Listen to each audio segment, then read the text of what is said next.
We'll again open our Bibles to Exodus chapter 20, verse 17. We'll finish the 10 Commandments this evening.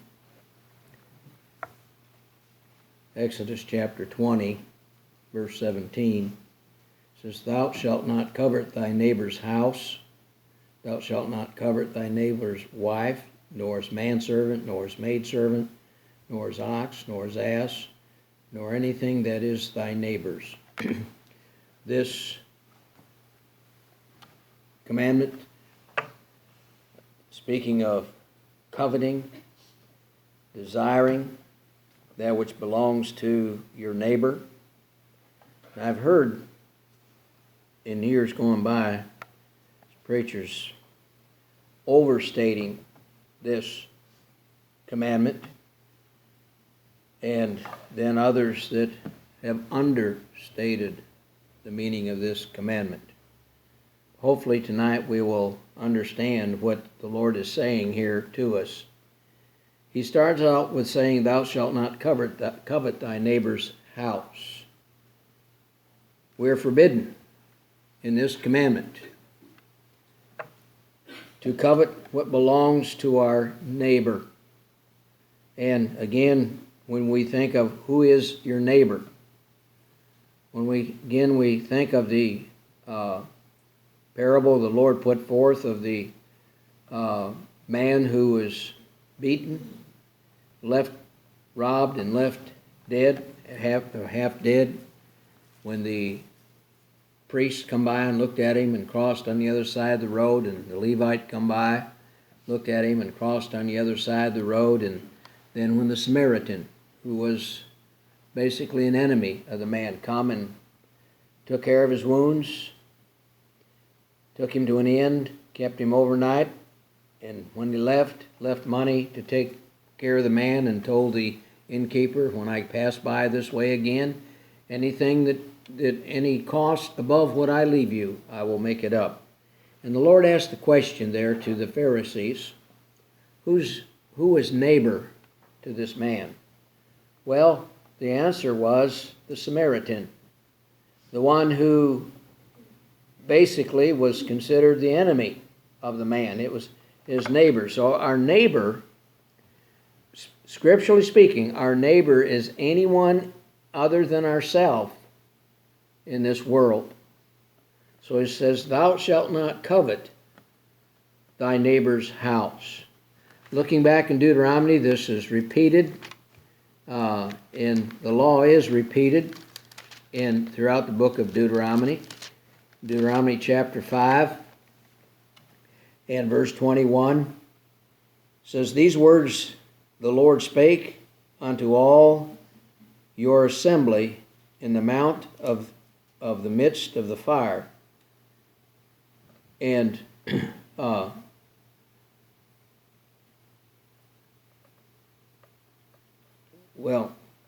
verse 21, I was reading the wrong verse. It says, "Neither shalt thou desire thy neighbor's wife, neither shalt thou desire thy neighbor's house, his field, or his manservant, or his maidservant, his ox, or his ass, or anything that is thy neighbor's."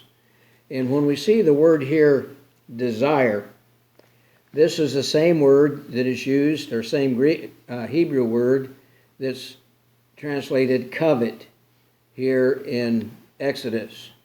So to covet here means to desire.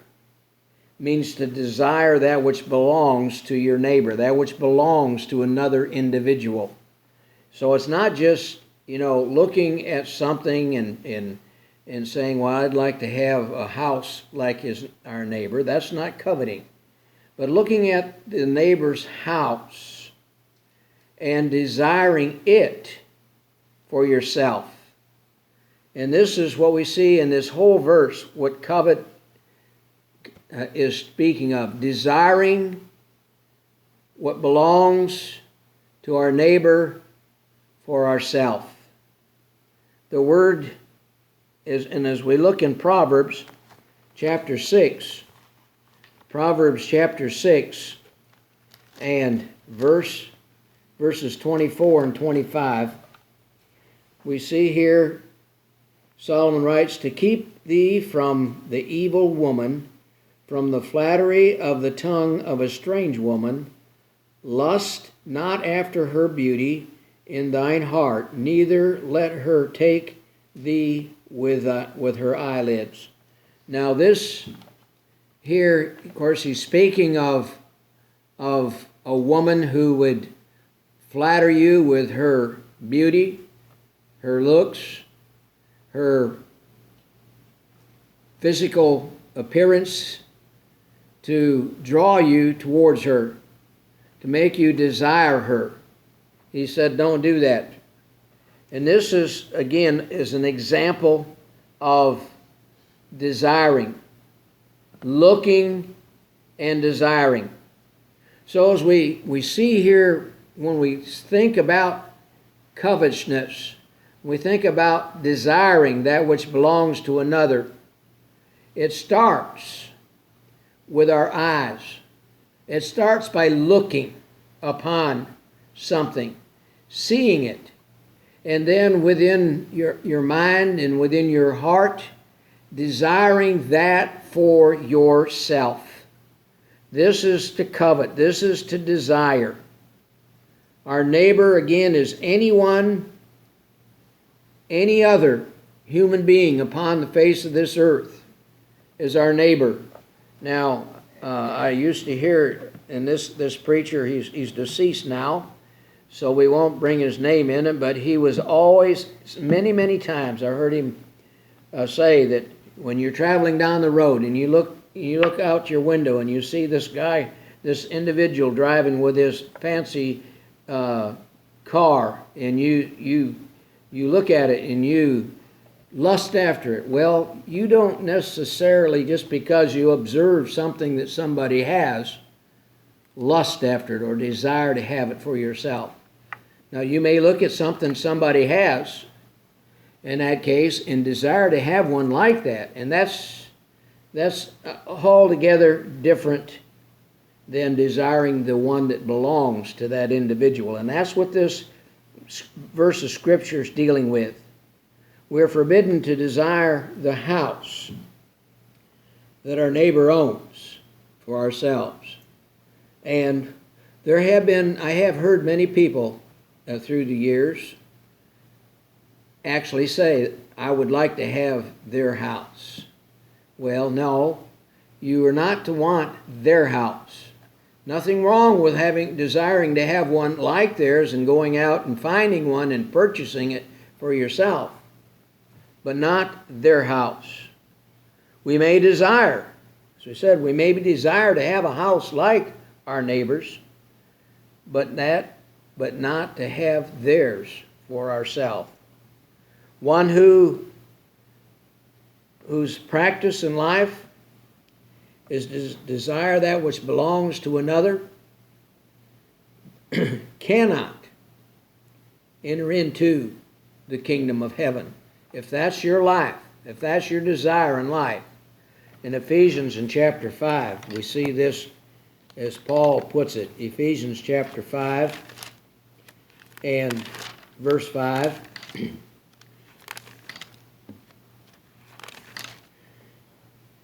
Says here, for this ye know, that no whoremonger, nor unclean person, nor covetous man, who is an idolater, hath any inheritance in the kingdom of Christ and of God. Again, covetousness here is one who desires that which belongs to another. And anybody who is a covetous person cannot enter into the kingdom of God. In our lifetime, we've seen many individuals who do covet after that which belongs to another person. Now, in this verse, we see material things are mentioned, but it doesn't necessarily have to be material things. And we'll mention this some later, I know also, but you look at the political world, and there are many individuals in the political world who desire or lust after, covet after a position that someone else has already been elected to. And this is wrong. And then there's other things in life as far as coveting after a position that someone else has earned in many cases, or promotions. I've seen this in the Army all the time. People would get a promotion, and others would be would had coveted or desired to have that promotion, and then when someone else got it ahead of them, they'd get all kind of angry. That's sinful. But as he goes on here and he says, thou shalt not covet thy neighbor's wife. Thou shalt not covet thy neighbor's wife. Now we know that as we see what he says here, covetousness, covet means to desire. When you, and as we covered thou shalt not commit adultery, if someone covets or desires another man's wife, or in the opposite side of that, a woman desiring another woman's husband, they are committing adultery within their heart at that time. They're desiring to have that individual. In the book of Proverbs in chapter 6 and verse 32, Proverbs 6 and verse 32, and you might mark this 6th proverb. We'll come back here probably once or twice more to this chapter. But Proverbs 6 and verse 32 says, but whoso committeth adultery with a woman lacketh understanding. He that doeth it destroyeth his own soul. So in essence, what we're seeing here, if you desire, if you covet another man's wife, or on the opposite side, a woman covets after another woman's husband, he said, what he's saying here, to do so, you're destroying your own soul. Desiring another man's wife. This, as we said, is equally a woman desiring another woman's husband. Your neighbor's wife, it's not his possession, but it's a part of him. In Genesis, in chapter 2, we see this when God put Adam to sleep and made Eve for him. See in verses, starting in verse 21 here of Genesis 2, it says, and the Lord God caused a deep sleep to fall upon Adam, and he slept, and he took one of his ribs and closed up the flesh instead thereof. And the rib which the Lord God had taken from man, made he a woman, and brought her unto the man. And Adam said, this is now bone of my bones, and flesh of my flesh. She shall be called woman, because she was taken out of man. Therefore shall a man leave his father and his mother, and shall cleave unto his wife, and they shall be one flesh. And they were both naked, the man and his wife, and were not ashamed. But she became bone of his bone and flesh of his flesh. They become one flesh. So to desire another man's wife, or a woman to desire another woman's husband, is to desire a part of that individual, to separate those individuals. Thou shalt not covet thy neighbor's wife. To desire your neighbor's wife is to want her for yourself and to take her from him. Again, in the book of Proverbs there in chapter 6 Proverbs chapter 6 and verse 29 says, "So he that goeth in to his neighbor's wife, whosoever toucheth her, shall not be innocent."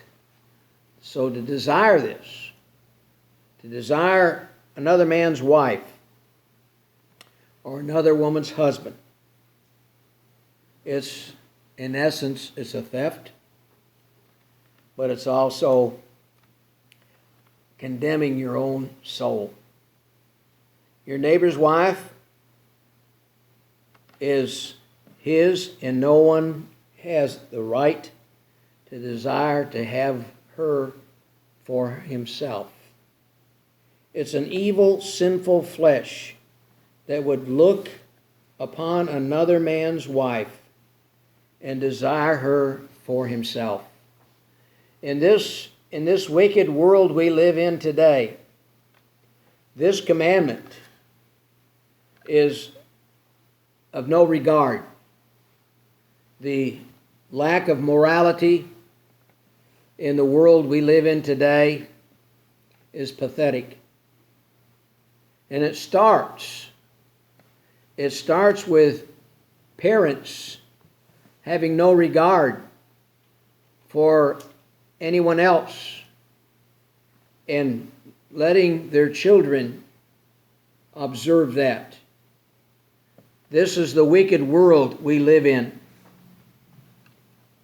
"Thou shalt not covet thy neighbor's manservant, nor his maidservant." Now, when we look at the world that Moses was in at this time, many people had men servants and maid servants. And today's world, that would be like employees. They would be your employees. And you're not to desire another individual's, a neighbor's employees. Now, in the work world, in today's world, we see, as far as the workplace is concerned, many times there is what they call competition for skilled workers. And someone may come to a individual who is drawing a pretty good salary, is very efficient at whatever type of work they do, and a company will come and offer them bonuses to depart those who they're working for. We see it in the sports world, where the top individuals in whatever sport it is, baseball, basketball, football, hockey, or soccer, and what have you, that even though there are rules against it, there is collusion that goes on, as they call it, when a person is approaching their free agency. And many times, many teams will wine and dine these individuals, trying to pry them away from whatever team they're playing for.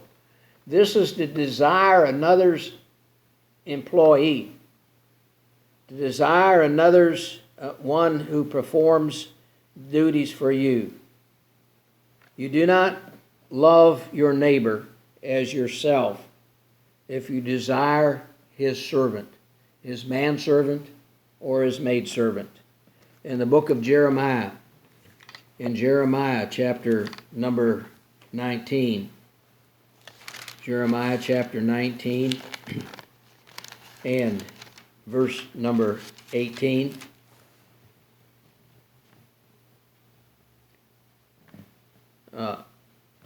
There's not 18 verses in Jeremiah 19.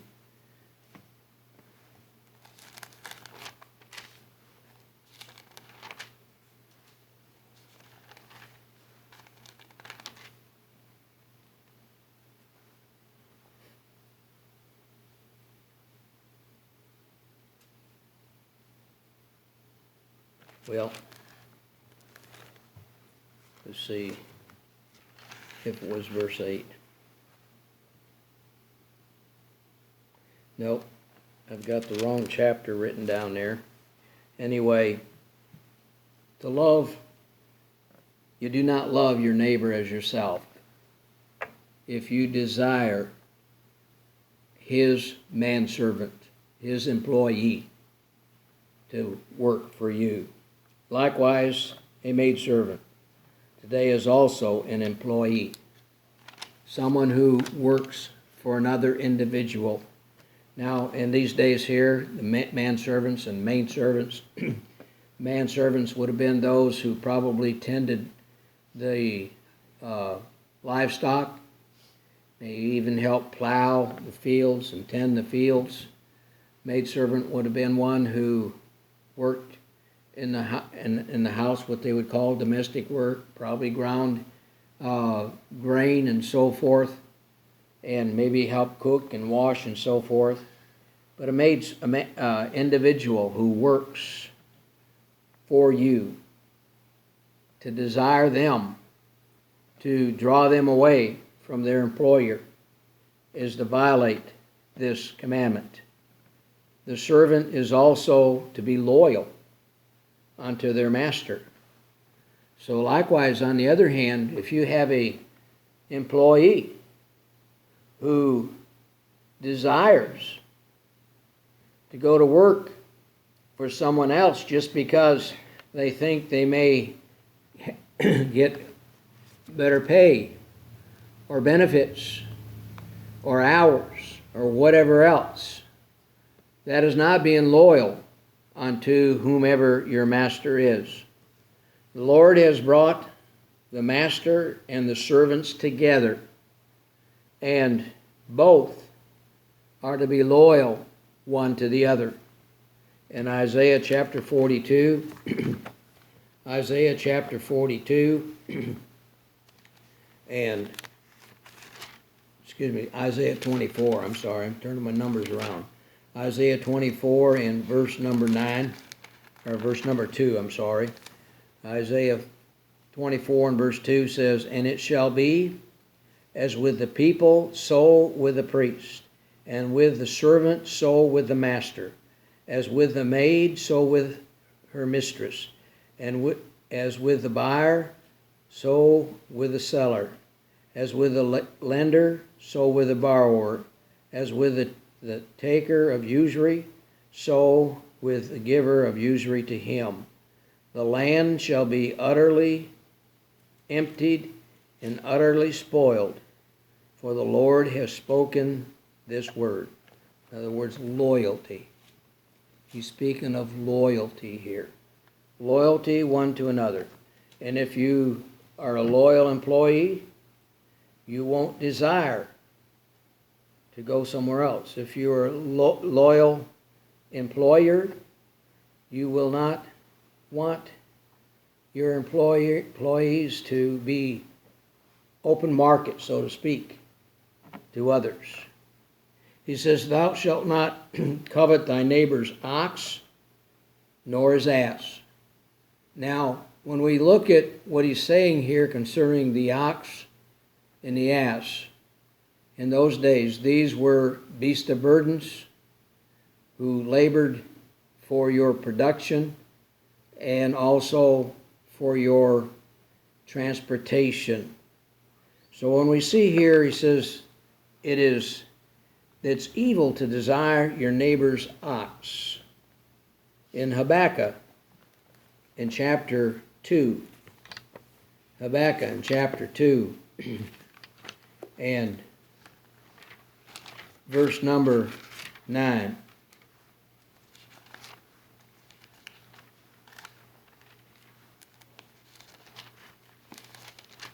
Habakkuk chapter 2 and verse number 9 says here, "Woe to him that coveteth an evil covetousness to his house, that he may set his net on high, that he may be delivered from the power of evil."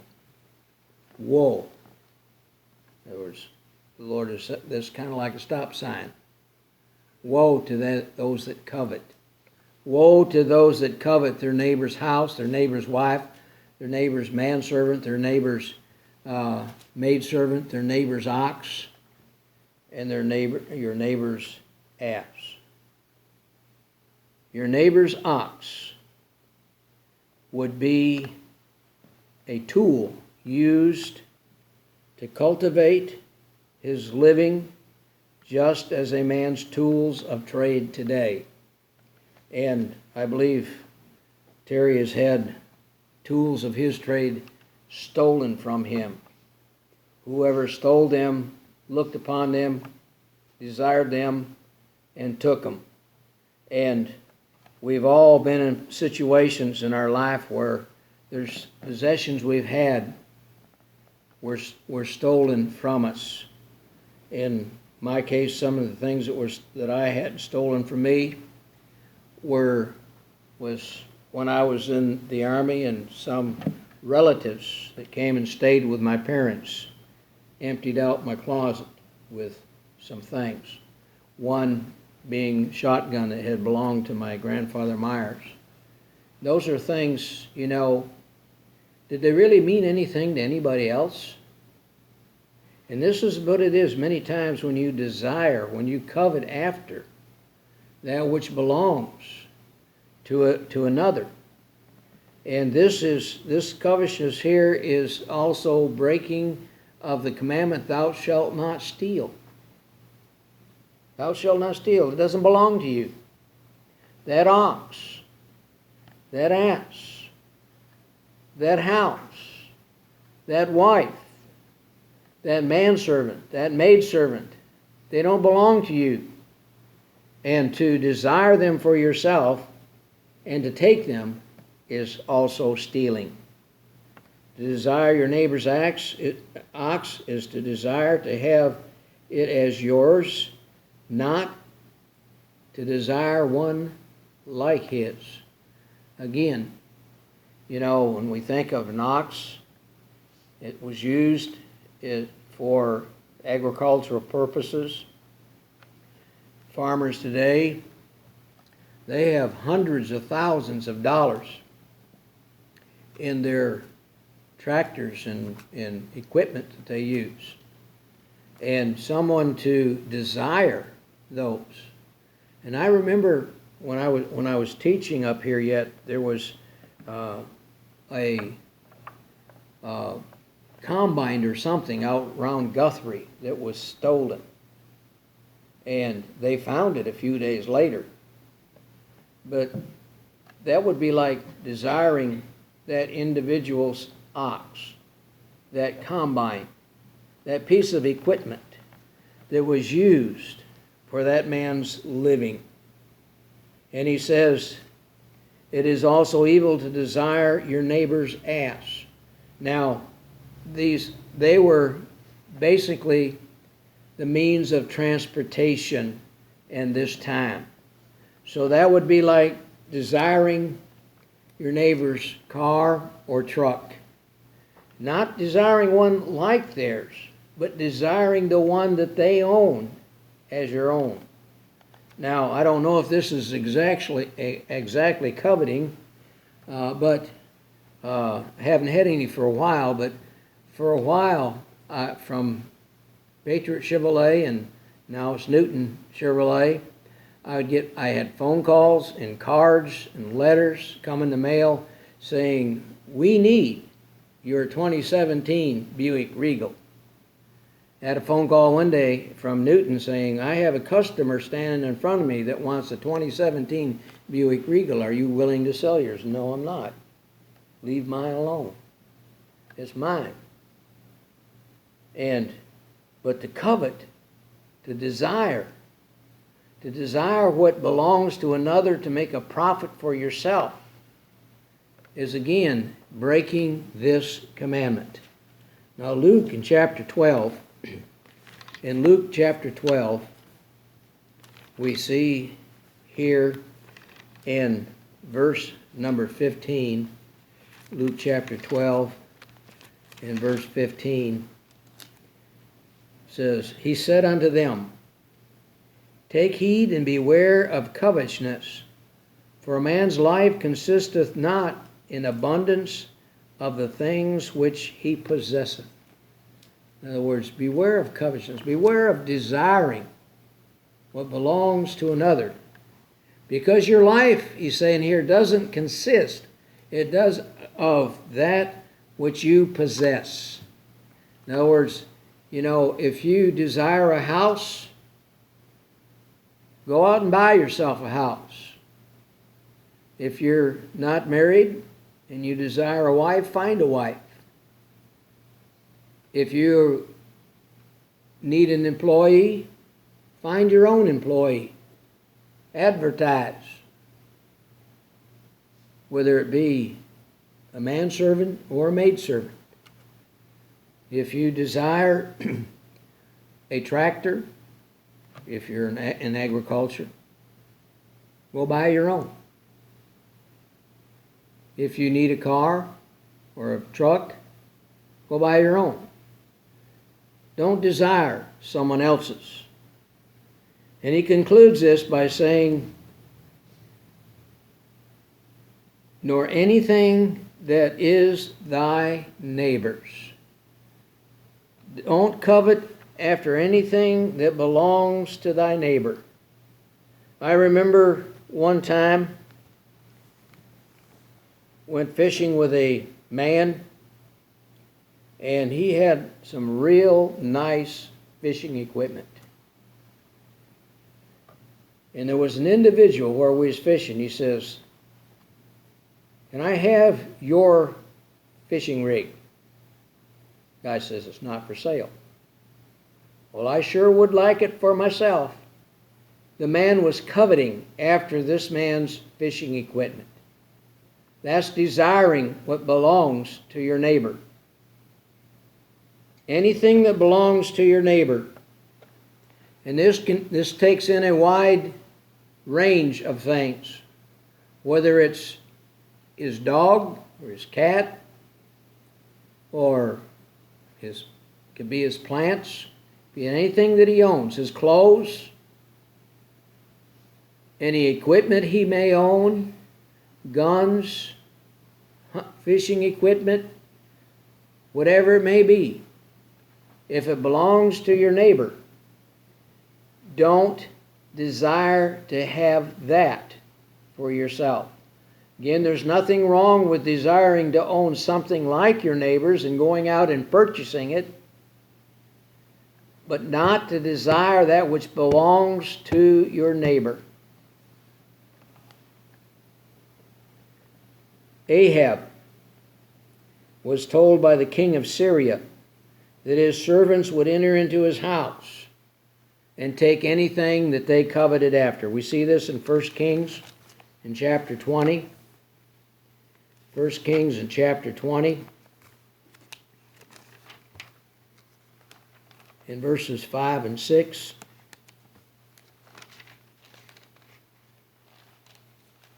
It says here, "And the messengers came again and said, Thus speaketh Benhadad, saying, Although I have sent unto thee, saying, Thou shalt deliver me thy silver and thy gold, and thy wives and thy children, yet I will send my servants unto thee tomorrow about this time, and they shall search thine house and the houses of thy servants. And it shall be that whatsoever is pleasant in their eyes, or in thine eyes, they shall put it in their hand and take it away." Now this was part of Ahab's punishment for his wickedness. But Benhadad, the king of Assyria, he's saying, I'm going to send my servants down to your house. I'm going to take your silver and your gold and all your precious things. I'm going to take them. I'm going to steal them. But I desire them, the gold and the silver and so forth. Ahab would have been his neighbor. Not that they were next door neighbors, but they were neighbors. But Ahab was not innocent in this sort of thing. Ahab desired the vineyard that belonged to Naboth. And Naboth said, I can't sell it to you. It's my inheritance from their family, inheritance, which they received when the land of Canaan was divided amongst the 12 tribes of Israel. And within the tribes, they divided their lot by family. And Naboth says, this vineyard is part of my inheritance. I can't give it up. Ahab desired it to make a garden for himself. Of course, his wife Jezebel stepped in. Well, you're the king. You should be able to take anything you want. And she had Naboth accused of false crimes and put to death. And Ahab more or less stole Naboth's vineyard. So he lusted after that. He desired that vineyard that belonged to Naboth. He did offer to buy it to start with, but it wasn't for sale. Yet he still desired it. What belongs to your neighbor belongs to him, and you have no right to desire it for yourself. In the book of Isaiah chapter 5,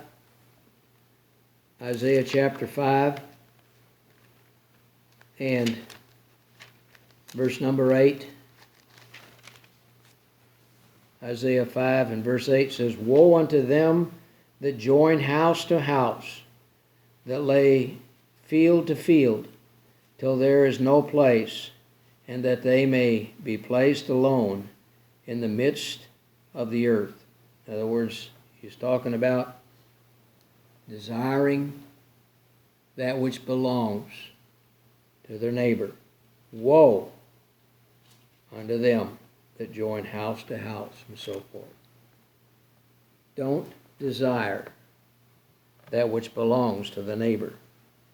We live in a day when there is no respect for the property of another person.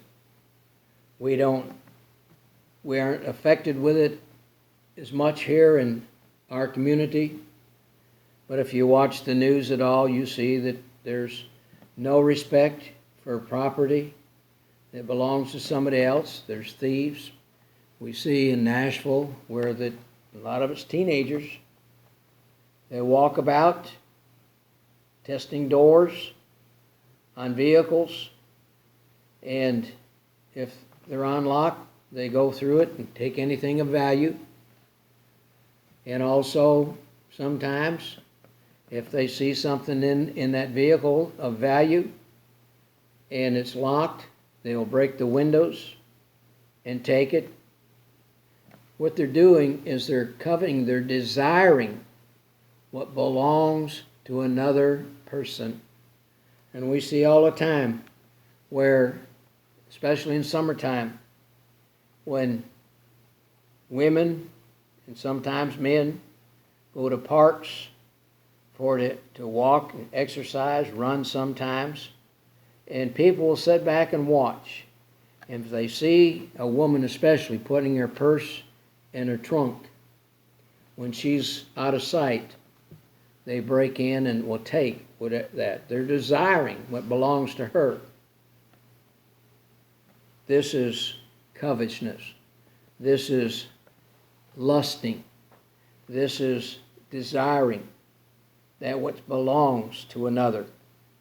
To destroy another's property because they do not desire to sell it is also a violation of this commandment. In Ezekiel chapter 34,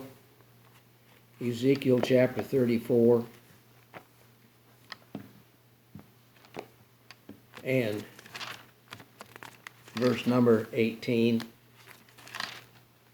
says here, Seemeth it a small thing unto you to have eaten up the good pasture?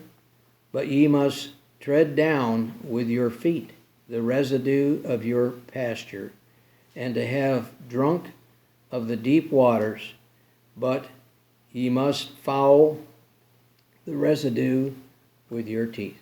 Again, desiring that which doesn't belong to you. In this wicked world we live in has no regard for this commandment. In fact, the world we live in, as we've gone through these commandments, the world we live in today has no regard for the commandments of God. Even those who many times will tell you, oh, I try to keep the commandments. They're lying through their teeth. They have no desire to keep the commandments of God. And this last one, not to covet or to desire anything that belongs to your neighbor, they just totally ignore. But we need to strive to pay attention to these commandments and strive to keep them. And as we know, as we look at these commandments, we understand there's no way that this old flesh we dwell in will keep these commandments 100%. But we need to recognize when we fail, when we falter, and we need to continuously repent of when we falter and when we fail and come short. We'll stop there tonight and stand at this time and have a verse of song and ask tonight if there's anything you need to bring before us. Feel free to come at this time.